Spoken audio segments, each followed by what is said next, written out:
আসলে কি পরিমাণ একটা ভুট্টায় কি পরিমাণ ভুট্টা হয় যে আমাদের এক ইস্পাহানি কোম্পানির একজন সিনিয়র অফিসার ভাই আসিফ ভাই ওই যে ভুট্টা ছাড়াই দেখাচ্ছে। এই যে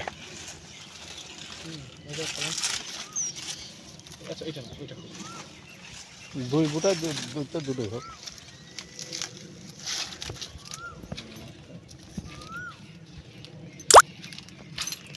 আর বালুন্ডা গ্রামের যে চাষির দ্বারা এই ভুট্টাটা চাষ করা হয়েছে সে চাষি হচ্ছে এই যে আপনারা দেখতে পাচ্ছেন বালুন্ডা গ্রামের বিল্লাল হোসেন।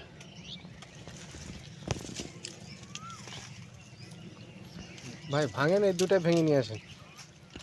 চাচা চেয়ার নিয়েছে হাই হাই চেয়ার এই যে নিয়েছে আমাদের ইস্পাহানি কোম্পানির আরো একজন অফিসার।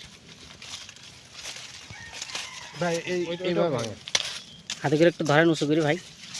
এই যে